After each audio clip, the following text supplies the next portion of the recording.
Hello, hello, hello. Thank you so much for coming back to my YouTube channel. Welcome to a special episode of Give You the Game. As you can see, this is about Brandy and Whitney and the people who made the incredible film of Rodger and Hammerstein's 1997 remake of Cinderella that aired on television, and we all little Black girls everywhere got their life seeing a Black princess. And there's one woman in particular who executive produced the project that was with the project when Whitney was going to be Cinderella and literally saw it all the way through. So I wanted to bring on the incredible, the incomparable Debra Martin-Chase to the program, to the series, to talk about the nuts and bolts of what it takes to be a producer, the spirit, the drive that you have to have in order to really make it in this industry, and even some advice for people who are feeling low in this moment, because as we know, it is a pandemic. So for people who are feeling low, how to keep their dreams in the front of them and keep their vision at the point where they can keep moving even through the dark moments. So please enjoy and use the hashtag Give You the Game. You know how this goes, GYTG, and enjoy the incomparable Debra Martin-Chase as we celebrate Disney Plus finally streaming Rodger and Hammerstein Cinderella, starring Brandy and Whitney Houston.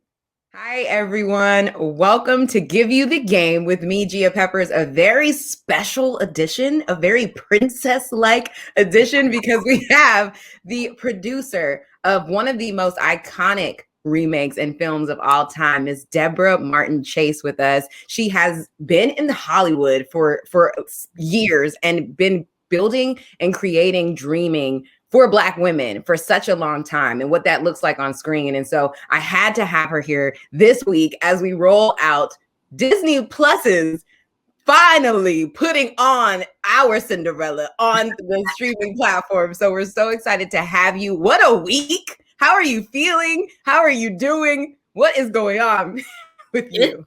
It's been a big week. I mean, I'm one of the executive producers on The Equalizer, the new Queen Latifah show. So that debuted Sunday night. That was big. And then after the Super Bowl, let's make sure we say that. That wasn't just a regular debut. After the Super Bowl, we officially had 20.4 million viewers on CBS. We haven't gotten the streaming numbers yet. Wow. So everybody's very happy. And then I've been working for months to get Cinderella on Disney Plus, and so they happen, within a week of each other. Wow. So it's a busy, good time in the middle of the pandemic. Right. And thank goodness we could do all of this from home and still stay safe and do all of that. But I have to tell you, the movies that you have been a part of creating and working, and the movies that you have built and from the ground up have inspired my life in so many ways. And so I just have to thank you for always fighting to make sure that young Black women saw themselves as possible, capable, able of any type of dream. And so that's the reason why I went into the movie business, was because I grew up, I loved film and television. My dad loved film and television, but I so rarely saw anybody who looked or felt like me. Yeah. And I know, what it would have meant to me coming of age to have had those images on screen. Yeah. Where do you remember seeing yourself first and being like, that's what I want to make? Who was that first actress or moment on screen that said that really sparked your version of possibility for what you could do in this arena? Oh God, I don't even know. I'm seriously. I mean, you have to think back, my day, it was, there was, there were people before me, way before me, Dorothy Dandridge and Lena Horne, and you would, every now and see one of their movies like Carmen Jones, and she was like fabulous and sexy and gorgeous, there was, Diane Carroll on Julia, right? And who I so happy I got to be friends with, later. And then when she was the amazing Dominique Devereaux and Dynasty, right? I mean, just like all that, you're like, okay. And as she always said, she wanted to, let us know that, not only did we have a seat at the table, we could own the table, That's right. That's beautiful. But So, I can't pinpoint a moment. It was more just kind of the collective. And again, I mean, I was that kid that was in the movie theaters, every Saturday. And I love James Bond movies, and I love it. But I just where are we? I mean, it was like forever before Halle Berry was the Bond girl. Yes. Even that, right? So. I love that. And one of the things that we always talk about on this series in particular is the the nuts and bolts of what you do. And so many people get confused as to what an executive producer actually does. So can you take us through like a day-to-day of what your life might look like, when it's not Super Bowl, Equalizer, Cinderella week? How does the process of being Debra Martin-Chase look like? And I'm what I like to call an old-fashioned producer. So I really am there from A to Z. Mm-hmm. I find stories that I want to tell. I find the writer. I find the financier. I, work closely with the writer in developing the script. Then I will, help put on the director and the casting and department heads. And I'm there on set, and I'm involved with marketing and publicity. I mean, I'm really, soup to nuts. Yeah. So, and like Harriet, which was out a couple of years ago. I mean, that took me 6 years to bring to the screen. And the script, my friend Gregory Allen Howard, who wrote the original draft of the script, called me, and I had had my producing deal at Disney for years, and it was sitting there, just gathering dust. And he was like, "We should think about, making this." And it was a 6-year journey, So, so I'm, producers are, I'm the captain of the train, and I get the train going, and then I bring people on, and, and if I do my job right and I bring in the right people, then, we collectively end up making the movie or the television.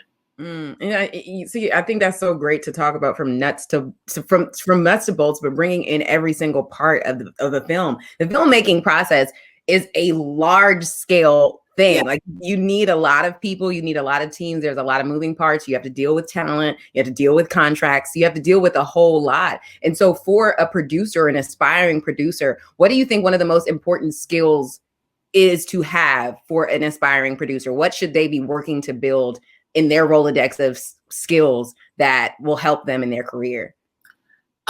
This is good. I mean, it's, I'm a lawyer by training. Yes. And I do say, and not that that's necessary by any stretch of the imagination, but my negotiating skills come in handy daily. And I don't just mean like negotiating contracts or something like that. It's because this is a collaborative endeavor. So there are always a lot of personalities. Yes. So I'm always, I bring people together. I'm the one that tries to, help solve problems and help foster communication and help create an environment. And my job also is to set the tone. Yes. Of my productions, as being an environment where there's mutual respect and there's civility and there's kindness as well as hard work, so that everybody feels comfortable about doing their best work. That's so important to talk about, because I think as creatives, it is kind of lonely on this journey at first. Before you start getting those calls, you are really working by yourself. You're really, getting in front of doing your self tapes. You're figuring out how to get in certain rooms and spaces. And then all of a sudden, everybody's personality is in one room. And then you don't like everybody, you don't mess with everybody, but you have to do the work. So when you have those moments when you have to set the tone, like what in what ways, or can you give me an idea or a story of where you had to kind of change where the boat was going and make sure that everybody was on the same page or path, and how that like conversation may have went? Oh God, I don't know. I mean, again, a lot of it is by setting the example. I'm in the Equalizer, we've been working hard. Yes. It's COVID. We did the first 2 weeks, we were on the streets of New Jersey and New York in the rain and the cold because our sets weren't ready. And, it was tough going. So I stayed. You know, I mean, I didn't have to stay until 2, 3 in the morning. Mm-hmm. But, you know, I thought it was important to show my crew that I'm willing to do what we're asking them to do, right?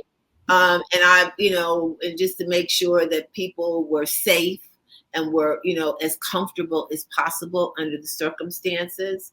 But, you know, I mean, I've had actors that don't get along.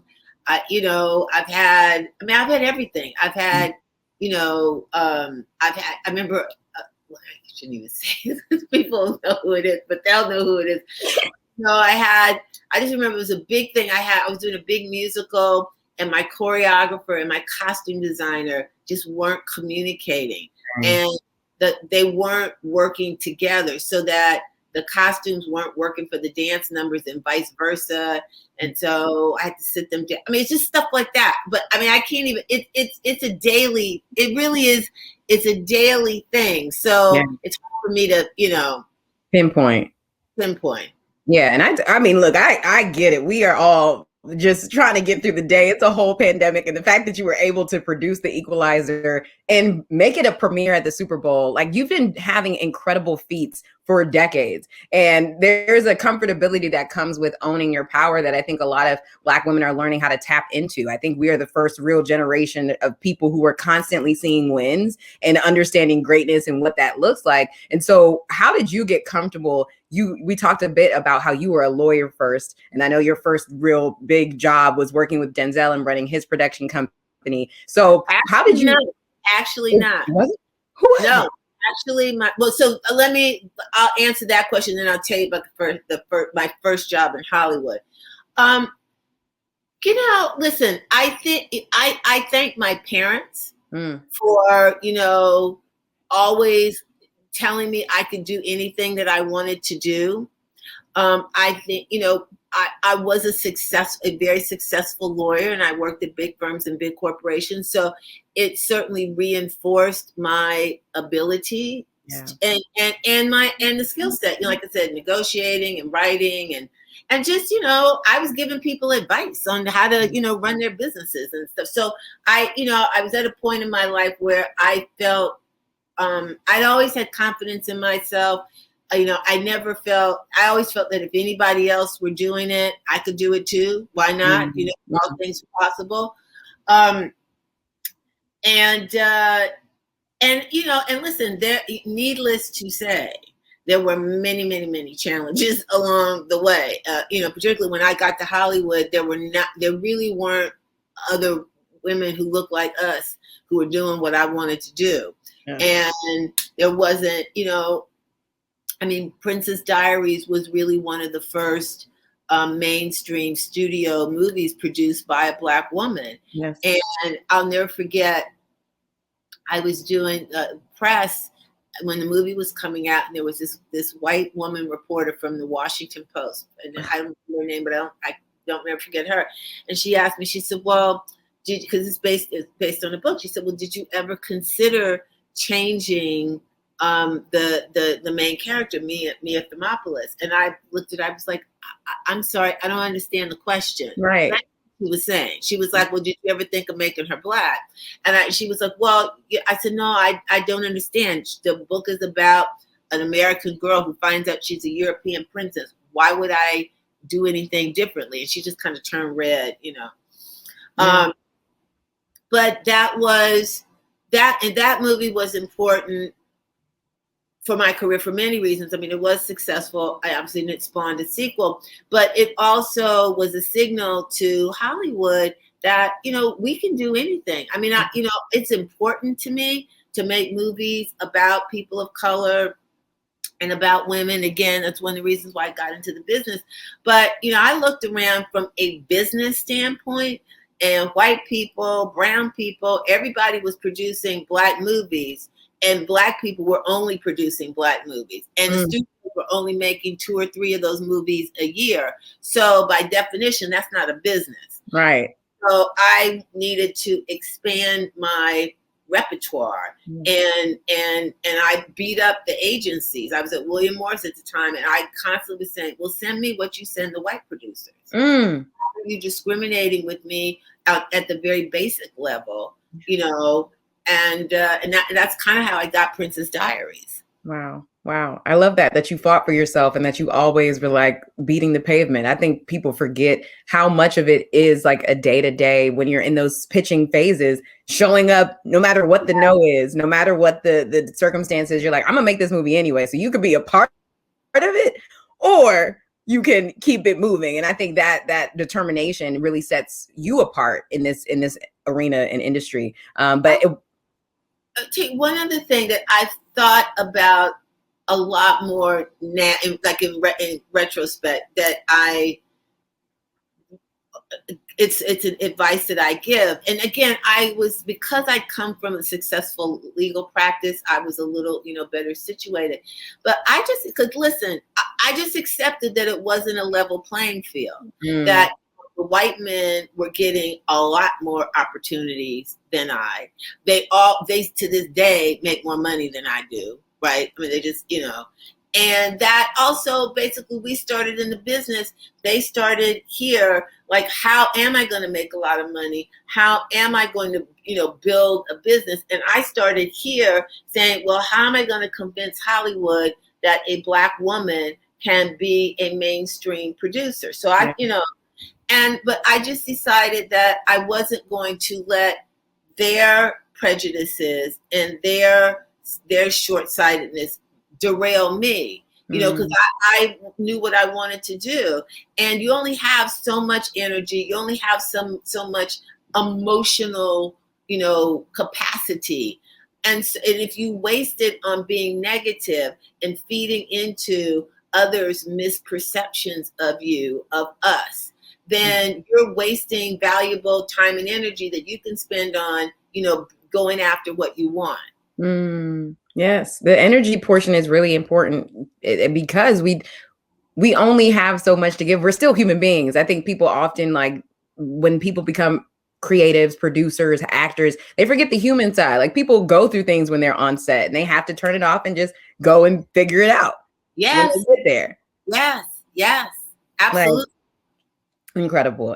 Well, I want to talk about Cinderella because it literally changed my life. I was 7 years old when it came out, and I know for a fact that every single song had a bit of an affirmation in it that made me believe a little bit more, that made me believe that it was possible to do anything. And the fact that I look at so many of my friends who are talent, who are creating new lanes for themselves, who are the next Isas and the next Lenas and the next Oprahs who are here right now. And I know that we get so excited. Like, I saw 30-year-old Black women drawn to tears at imagining what we can watch in a few days, right? And I think one of the cheat codes was like, we were literally singing impossible things are happening every day over ourselves for years. Like, all of us still listen to the songs. My producer Joelle and I were talking about how she watched it last Friday and she's sad it's not on YouTube no more. Like, we love this movie and it stayed with us for years, and this has been so many years in the making. So I just want to thank you for working so hard, because I know that Whitney aged out of Cinderella. That's how long the process took. So thank you, because I think you and movies like this spawned a generation of believers and thinkers who believe that impossible is possible. Like, that's just major to me, and I just hope you. That was my goal, and I just love hearing that. It is so fulfilling and so satisfying. Yeah. I grew up on the Leslie Ann Warren version of Cinderella, and that came on once a year, and I was always there watching it. And so, when presented with the opportunity to have a Black Cinderella, I was like, oh my God, this is like revolutionary. And, as much as, and I love that it's been handed down to subsequent generations, it is still really relevant today. But I remember a story at the time, and I think it was in a newspaper, where a white mother was preparing to watch Cinderella with her son. And the son said, well, Brandy can't be Cinderella. She's Black. And the mother said, well, why don't you sit here and watch it with me? at the end, he was like, "Oh, she was Cinderella." I get, it just, that's how you change perceptions. That's how you crash and burn stereotypes. Yeah. So that has always been such an important part of, for me, of what I do. Yes, yes. And you did it well. And I actually just wanted to go back to the first table read of Cinderella. When you have, I know it's probably, it happened so many years ago, but if you can speak to the magic of that moment and having Whitney there and having Brandy there and what the energy like was in the room for all of the cast, which was the most diverse cast we've seen on television. I think Bridgerton, is doing that as well, but you guys were really the first diverse cast. You had Whoopi Goldberg, you had Bernadette Peters. What was that like, that first table read? Well, I mean, it was magical, but we had the most amazing cast, but it was hell putting that cast together. Okay?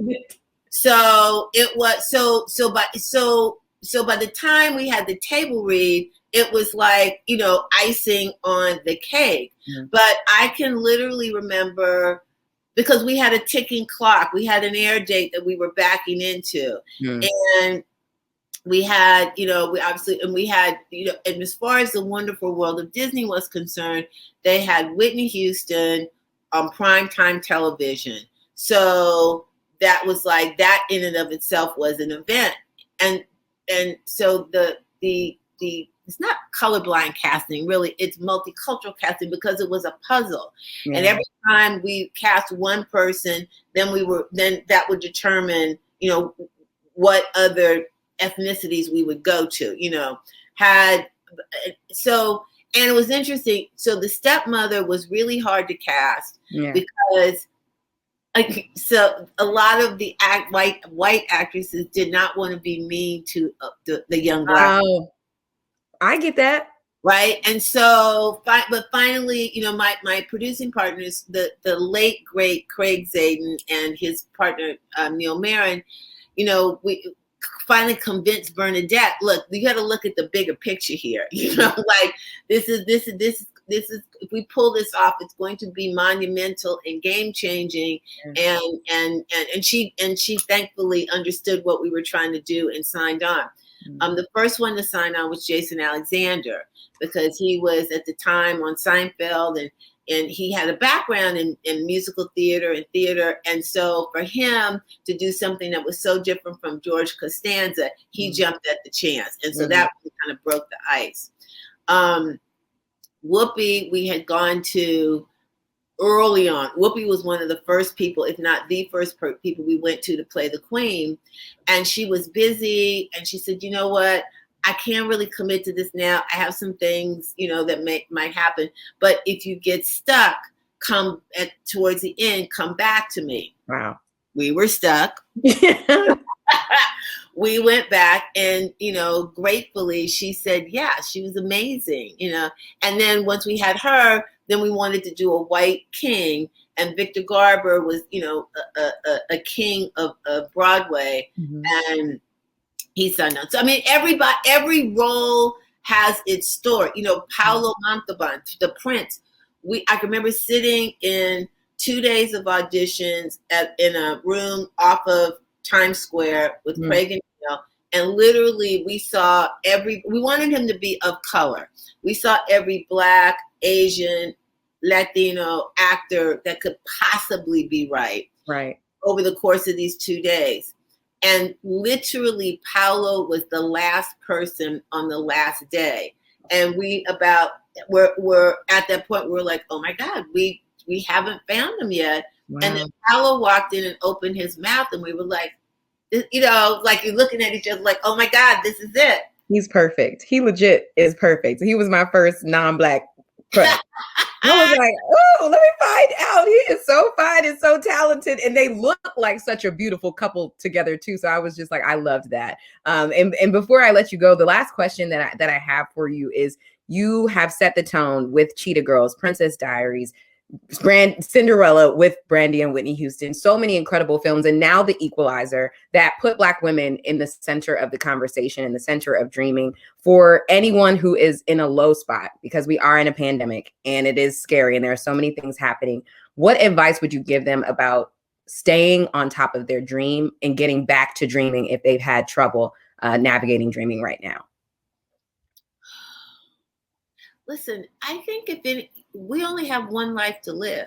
And if anything has come out of this pandemic, it's been, how precious every day is, and how precious your life is, and how, we should, each of us should just work hard to be the best that we can be, to be happy, to be fulfilled.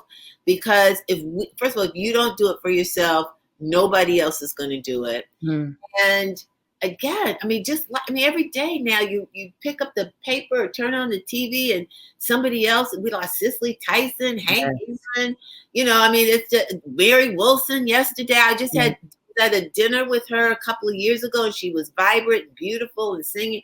So it's just like, these are hard times, thankfully. But listen, these are hard times. But look, we have a change in Washington. We have Kamala Harris. We have Stacey Abrams. We have sheroes that are changing the game. And it's just, we have to be strong. And one of the things I like to tell people is, if you don't bet on yourself, nobody else will.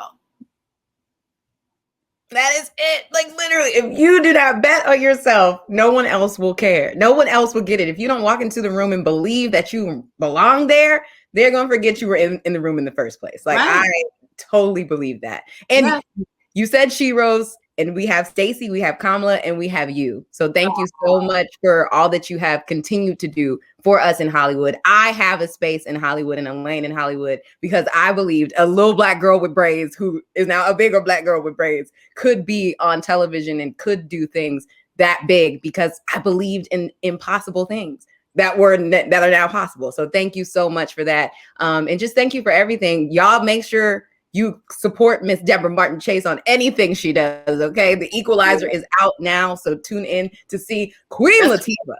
We'll be back on this Sunday night at 8 p.m. is our regular time slot after 60 Minutes. Please come join us. On CBS. On CBS. And then on Disney Plus, guys, the reason why we're here. Rodger and Hammerstein Cinderella is here. We can watch it every day if we want to, and it's not grainy. And I'm so excited for this. So make sure you guys start streaming that Friday, February 12th. It is here. It is ours, and we have it at all times on Disney Plus. Please support and send love to Brandy, and always just a thank you and a love, light, everything to Whitney Houston and her legacy as well. So we thank you. That's our girl forever and ever. So thank you so much for being a part of this interview in this moment, and we will be supporting you. Thank you so much. This has been lovely. Thank you. I'm so happy you guys were able to join me for a night of princess goodness. Thank you for wearing your do-rag as your crown. Okay. This is my kingdom. So that's why I put it on. I said, this is exactly who I am. Exactly. Yes.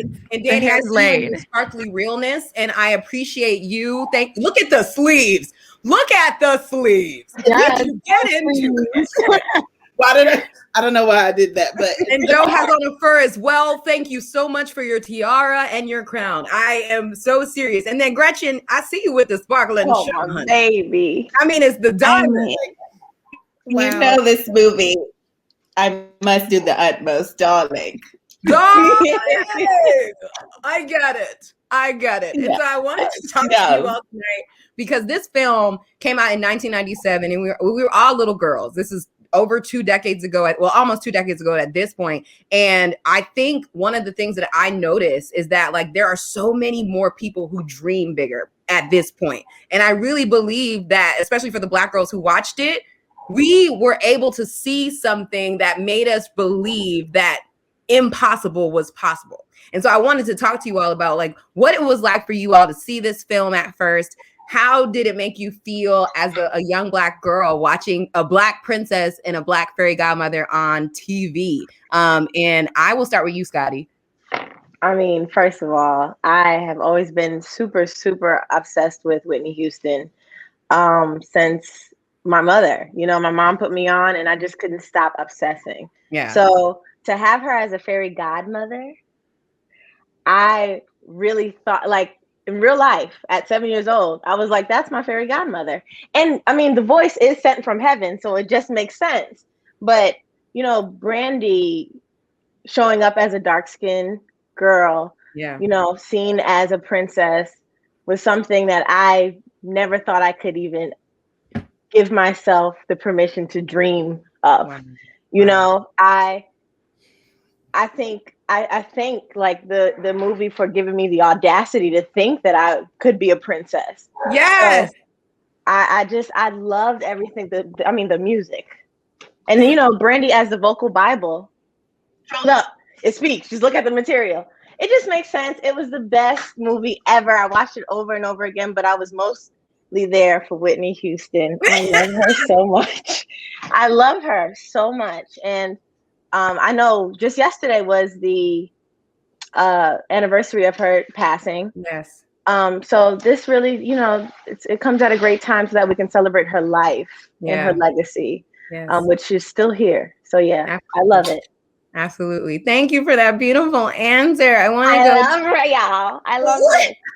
I want to go to you next, Danielle Young, as a woman who saw it as well as a young girl. What do you think how do you think it impacted you seeing these images as well? Similar to what Scotty was saying, to have the audacity to think that I could be royalty in that way. Like, Brandy has always been a princess for me. Yeah. I have loved Brandy for so long. Same for Whitney, and for them to be together in that capacity is just like, that's magic in itself. To have those two different generations of musical greatness and genius to work together like that. But like, to live in a world where Whitney Houston is a whole godmother, that is it. That's the ticket. It's like, it's perfect. It's perfect for everybody. And I remember, like, because I was a little bit older, I was like a teenager. And I remember thinking, like, they made it a big deal because it was indeed a big deal.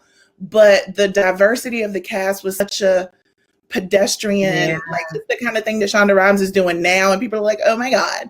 But back then, like, it wasn't really an Asian prince, and then Whoopi as Constantina.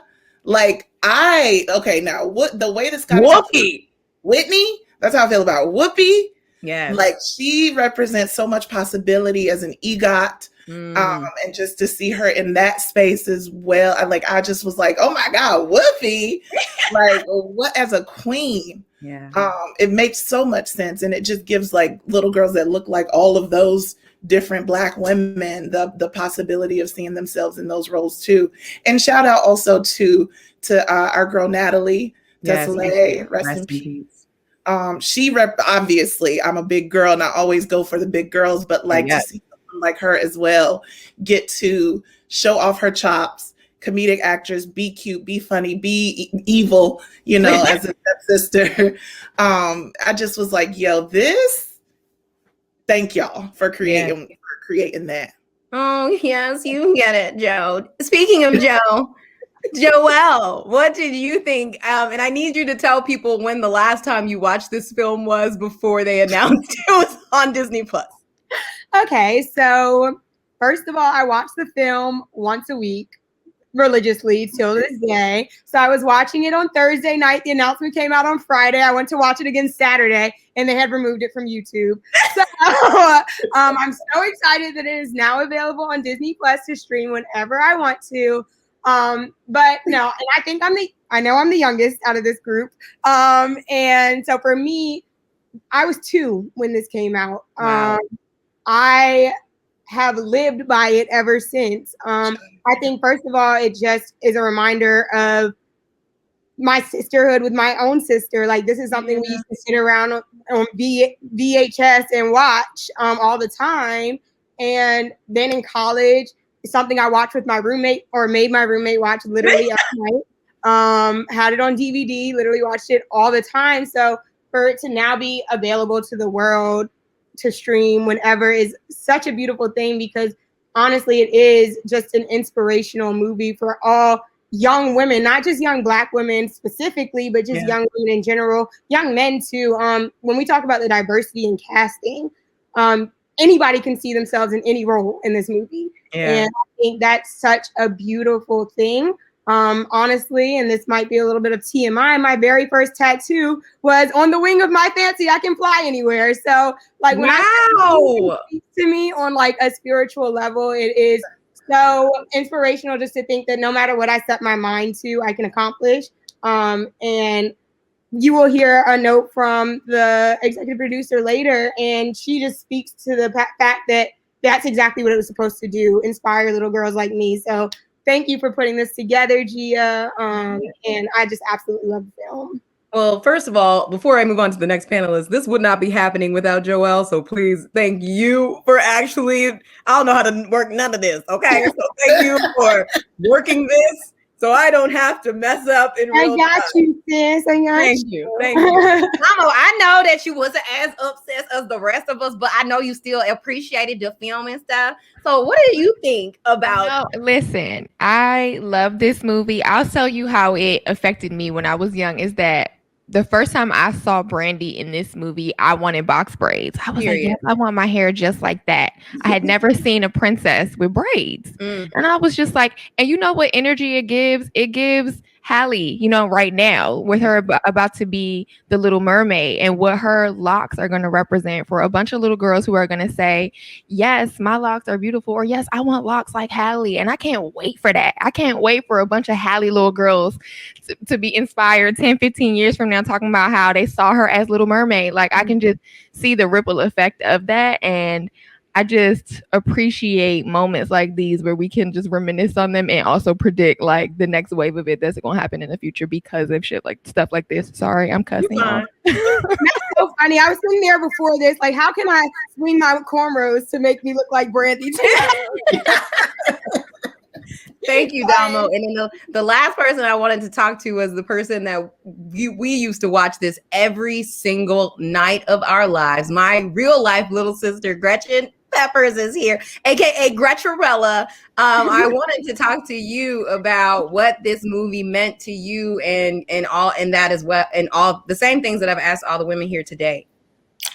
Okay, yes. First of all, just the fact that sisterhood and the way this movie has influenced us has allowed this to happen today speaks volumes. I don't know how I'm supposed to go after all of the yes and amen that y'all just said, but clearly I would not, like, not to say a cliche, I would not be who I am today without that movie. And I love that you mentioned the braids, Damo, because Gia and I had braids pretty much out the womb.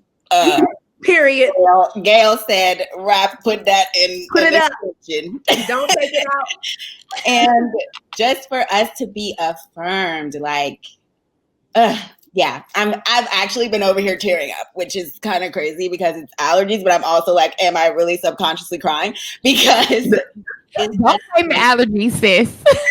Yes, this is such a moment, and the antics, darling, all of who I am. Yeah, really because of the images that we constantly got to see, and the fact that it will pave the way for so many Black girls, so many people, like Danielle mentioned, an Asian prince. Like, there's just so many layers to this, down to the jewels, darling. No. It's like you have to almost repeatedly watch it because you catch so many details every time. That's like yes and amen. So again, thank you to Debra Martin-Chase. Thank you to Brandy. Like, just thank you to every person involved in this movie. Like, absolutely. And thank you for staying up with me and singing to the top of the lungs and ignoring our parents all through childhood with this movie. Yeah. You are the best sister ever. And so I do want to ask, before we get to the intro, I want to ask everybody their favorite song, because I asked every person here their favorite song of the film, and I want to know, and because it's so good. And I'll start with you, Danny, because I see you over there cracking up, and I want to know what your favorite song is. Impossible. Yes, Impossible.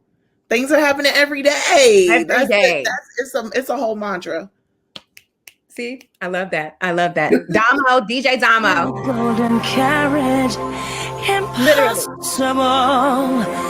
for a plain country bumpkin and a prince to join in marriage. A slipper made of glass is just a shoe. I can't. So that's your favorite song as well. Yes, as a country bumpkin. Yes, as a country. Come on, country bumpkins, unite. Where's my prince? Where is he? Sam says. Joelle, what's your favorite song this week? In my own little corner, like I said, I had a banger tatted on me. Okay, like tatted for life. So. I'm as mild and as meek as a mouse. When I hear a command, I obey. All right, that's too much. We're gonna watch it in a second. No, we're not gonna do it. Come on, Brandy. Okay. Gretch, what was your favorite song? Can I say the entire? No. All of the above. But 10 minutes ago, it's a banger. I'm like, if the love don't feel like that, if he don't look at me like that, is it worth it? I don't know. Wow. Better have it on through the door. My head started reeling. You gave me the feeling. The room had no ceiling or floor. 10 minutes ago. All right, thank you, DJ Damo, for that. Listen, she ready. He was spit. I know how I scavenged the internet for. How I scavenged the internet. Look, my boyfriend is working. How I scavenged the internet for these records because they're nowhere. Like, this catalog is not on any streaming platform. I had to rip them from good old YouTube. You know, this is just where we at because we were going to deliver this soundtrack today. Period. And as our music resident scholar and resident ear, Scotty Beam, Scottisha A&R, basically Beam. What would you say is your favorite song? What are the characteristics of a great song? No, but what was your favorite song? I hate you. I hate you. No, I would say I think my favorite is Impossible. Yeah. Things are happening every day, and it's because I think it's for the girls who suffer from imposter syndrome and don't believe that they should be in specific places because, you know, they feel like they don't belong. So to have Whitney Houston sit and tell you, listen, it's possible. It's definitely possible. You may think that, you know, you tell yourself, and that's why I love when Brandy keeps saying impossible. It's impossible. And she's like, girl, it's not impossible. It can't be. So I love that. I tear up when I hear it.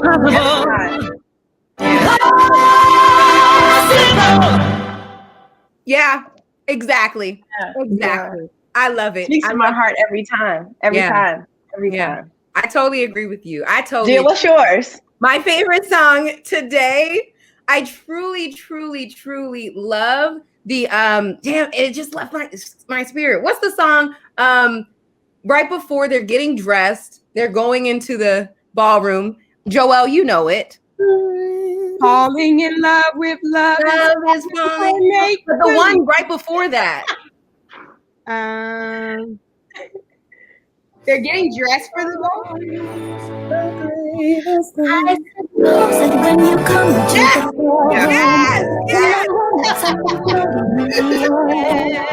she's suddenly confronted by a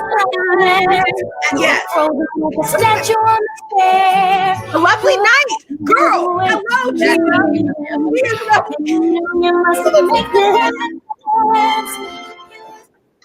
Gia's lovely night.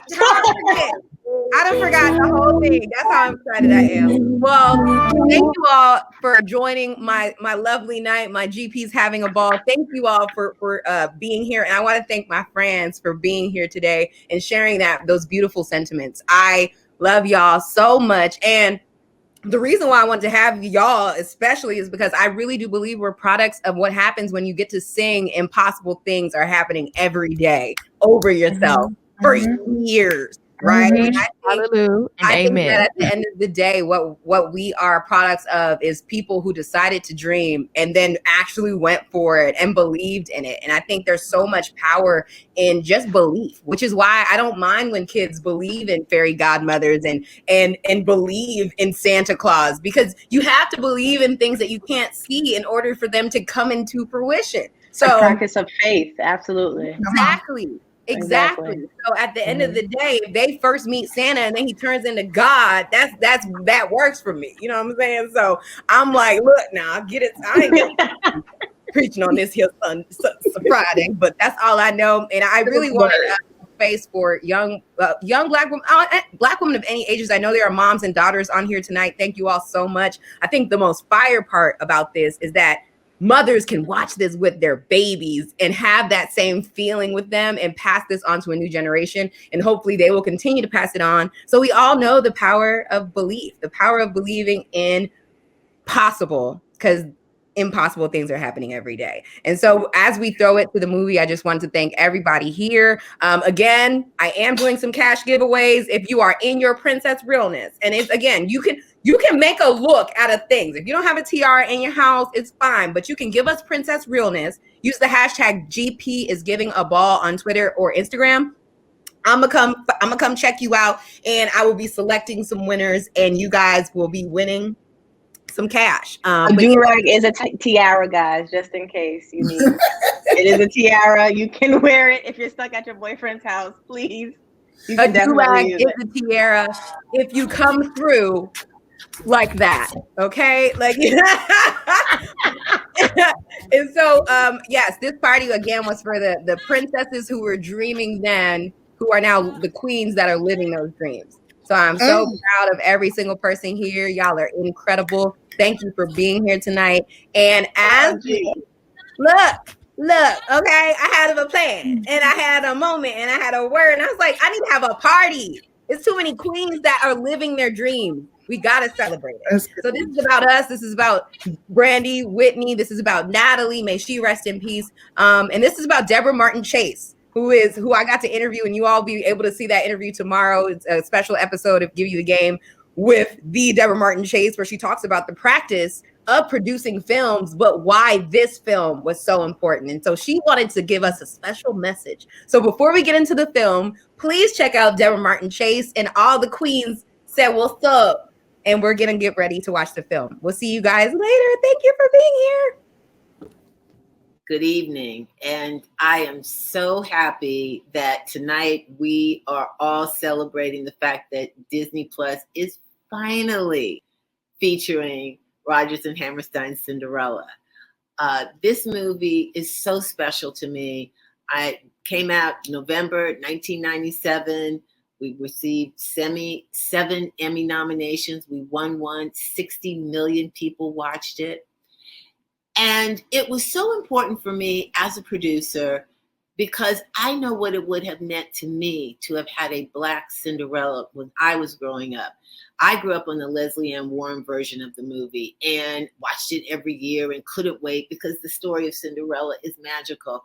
But to have a Black princess, to have a Black woman that everybody thought was gorgeous and magical and smart and brave was just everything. And I know that image and this character has resonated with all of you and with, women of color around the world. So I thank you and the music and my dear Whitney Houston, who, just so sadly is no longer with us. She loved this and she's magnificent as the fairy godmother. And also the multicultural casting, which was so difficult to do, but so important because it had never really been done on television before. So you have Whoopi Goldberg and our dear Prince Paulo Montalban and Bernadette Peters and Natalie Dessau, who also left us much too soon. Bien Cox, Jason Alexander, Victor Garber. It's an incredible cast. It was so much fun making the movie, although it was really hard. And I'm just thrilled to be able to share it again with the world. So enjoy, have a great time tonight. Goodbye.